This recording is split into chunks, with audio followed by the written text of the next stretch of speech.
In this video, we're going to talk about some different types of graphs. We've already talked about a couple of these. We've talked about undirected graphs,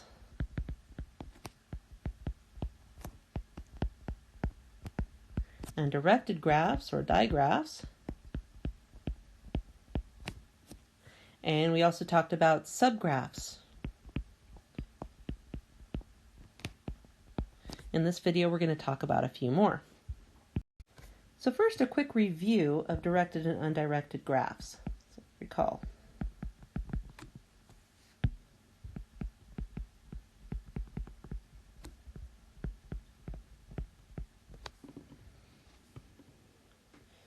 Directed graphs are represented by a set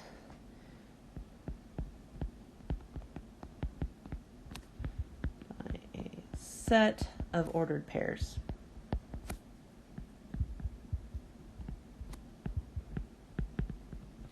Right, so we have some vertices.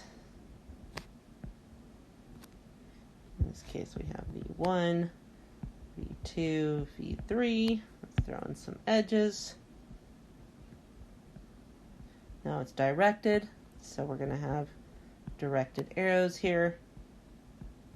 There we go. So this is called a digraph.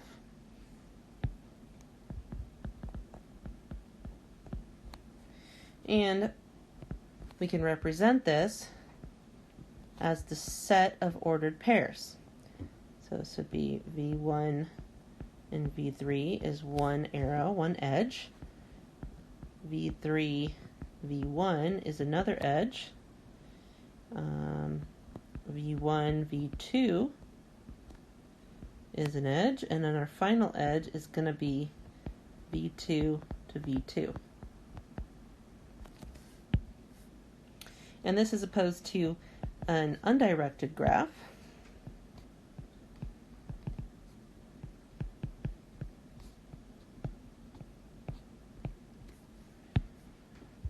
which is a set of unordered pairs.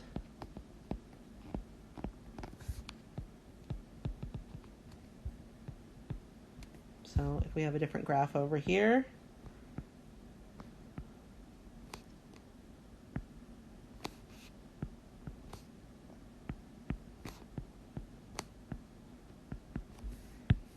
and we add some edges. These are undirected edges.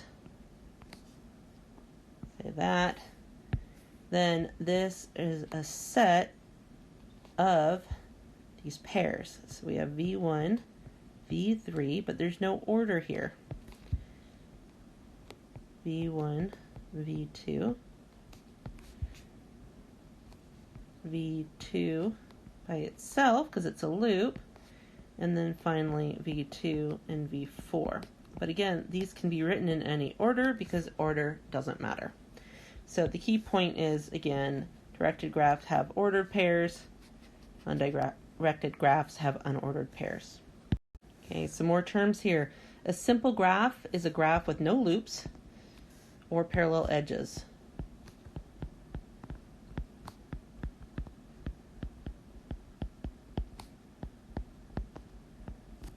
And a multigraph is pretty much anything that's not simple. So this graph right here is a multigraph. And a simple graph, we could take this exact graph and kind of make it simple using the same vertices. But now we can no longer, so these are our vertices, we can no longer have loops or parallel edges. So I'm going to reduce this. Instead of having these two red edges at the top, we're going to have one. I'm going to just have one edge going there instead of those three parallel edges. One. I'm replacing each pair of red of those red edges with a single edge, and now I'm going to go through, and the black edges are already not an issue. So we're just going to write those in. And we can completely eliminate the blue edges because the blue edges are loops. So this over here is a simple graph. And in this case, it is a simple subgraph of this other one. So if we call this one, this multigraph M, simple subgraph of M. Right? So that's important to know, simple versus multigraph. Okay, another type of graph is called a complete graph. We're going to use this descriptor K sub n.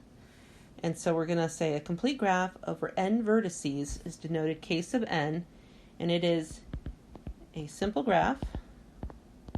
And again, that's a key word, simple graph. Now, the complete graph has exactly one edge connecting each pair of vertices.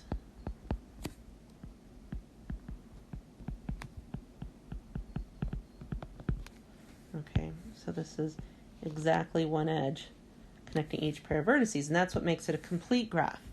So K1 is very uninteresting, but we have K2 has two vertices, single edge, right? And that's why it has twos, because it has two vertices. We can go to K3, create three vertices. They're all fully connected, but stay simple. And again, that means there's no loops, there's no parallel edges. K4.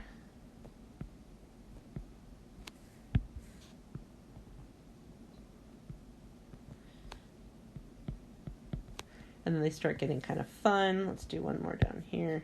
One more small one. We've got K5.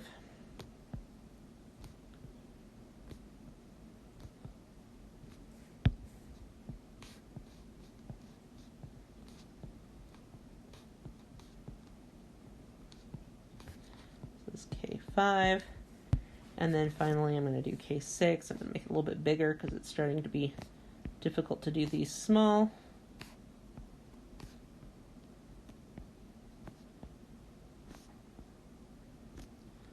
That's not K6. I made K8 right there. That's okay. We'll stick with K8. So K8 is going to be a lot of edges. Every pair is going to be connected to every other pair.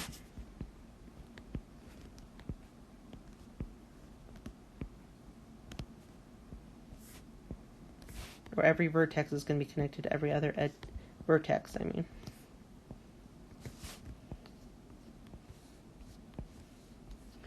It's kind of a pretty pattern.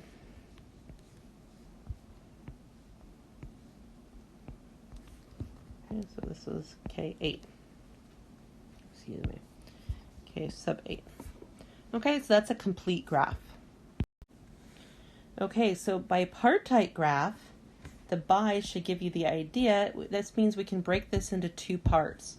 And it's partitioned into two sets such that no edge connects any two vertices in the same partition. So let's draw some examples. So for example, this is a classic bipartite graph.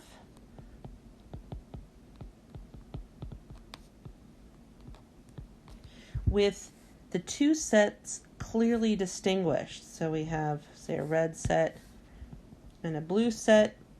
And notice that none of the vertices in the red set connect to other vertices in the red set. They only connect to vertices in the blue set, and vice versa. But this is not required to have them in this structure for it to be bipartite. For example, this graph is also bipartite, though it's harder to tell. So this is also a bipartite graph. And the way I like to do this is I like to either actually apply colors or at least imagine I'm applying colors. So I'm going to color that red. I only can have two colors. Anything touching that red one needs to be marked with my other color. Now, anything touching one of the blue ones is going to be red. Anything touching those is going to be blue. And if I can do this, not having any problems, like I didn't have any problems here, I can divide it into two colors where no color has an edge connected to another vertex of that color, then we're good. Where we get into problems, whoa, what just happened, is, for example, this is not bipartite.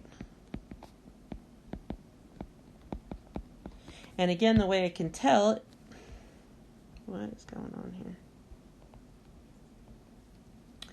is I'm going to pick a vertex to call belonging to the red set, and then it touches everything else. But look, we have an edges between the blue set. And so that is not bipartite. Okay, and that's how you can tell the difference. So why don't you pause the video for a moment and try to identify which of the following graphs are bipartite.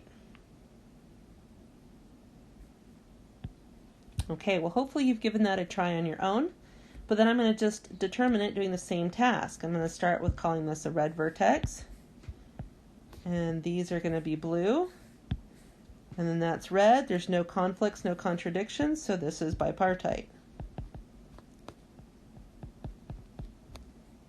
Over here, I'm going to do the same thing, except now we have a pair of blues that are connected, so this is not bipartite.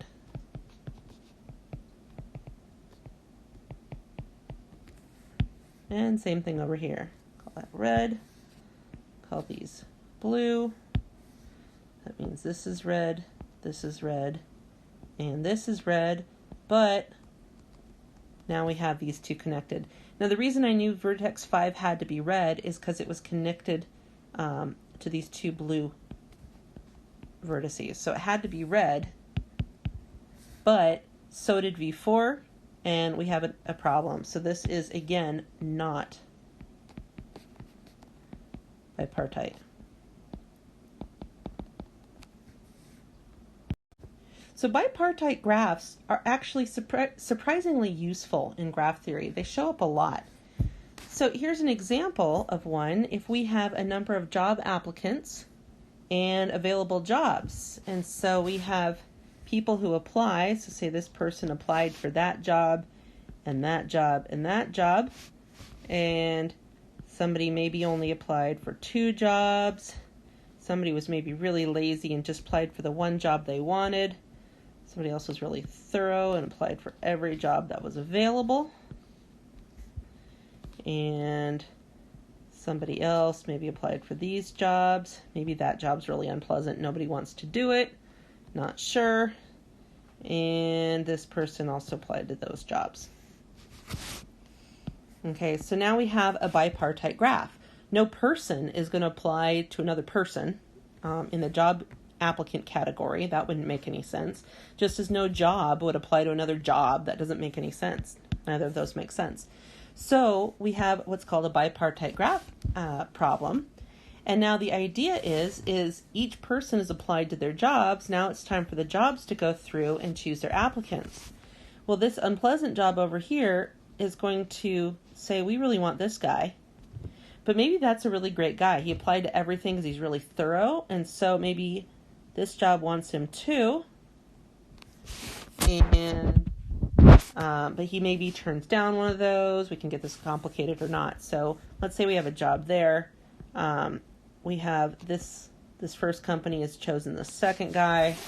The second company has chosen that one. Let's see. This company has chosen this guy down here. And this job has chosen that guy there, meaning this poor guy is out of luck. Right? There's no job for him. A very interesting algorithm that talks about this kind of topic is sometimes called the stable marriage problem.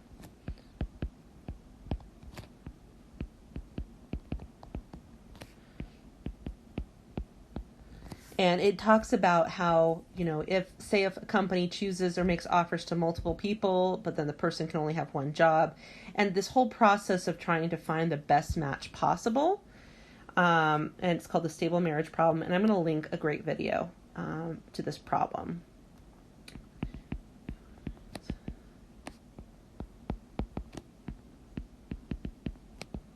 And this actually, even though it talks about stable marriage, this is actually the algorithm that's used for hospitals and residents, medical students who need to go be a resident at a hospital. They apply to a whole bunch of hospitals, and the hospitals then choose which residents they like, and there's this whole algorithm to finding the best possible match, and that algorithm is sometimes referred to as solving the stable marriage problem.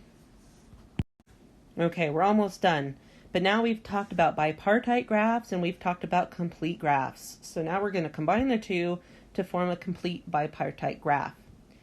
And what this means is we have one partition. If we have K of Mn, we have one partition with M vertices and the other has N vertices. And it's bipartite, meaning the two are don't interact with each other, but it's also complete otherwise. So let's draw one of these. So if I ask you to draw K of 3, 2, what that's going to look like is we have a set of 3 elements and another set of 2 elements, and it is bipartite, meaning none of them can connect to any of the others in their own partition, but it's otherwise complete. There we go. There's the complete bipartite graph, 3, 2. Similarly, we could do another one, and I could say K of 2, 5. And now we would have 2 vertices on this side and 5 over here. And then it is otherwise complete.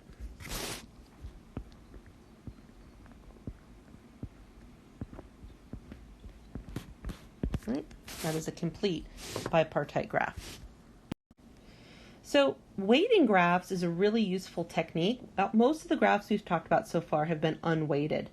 Though in the introduction video to graph theory, I briefly mentioned weighted graphs when we talked about Google Maps and creating algorithms to direct a person from one place to another. And the idea is that weights can be added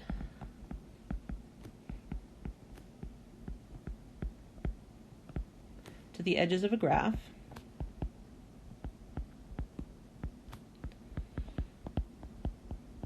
They're usually added to the edges, though not always. Sometimes they're added to the vertices, though that's less common.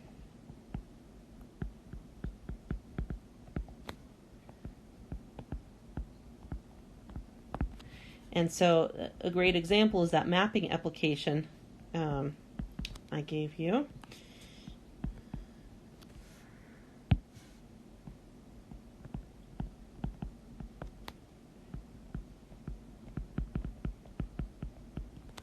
Where the weights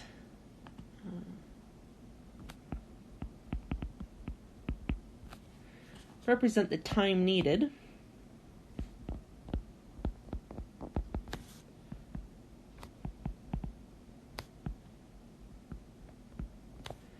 to take each road.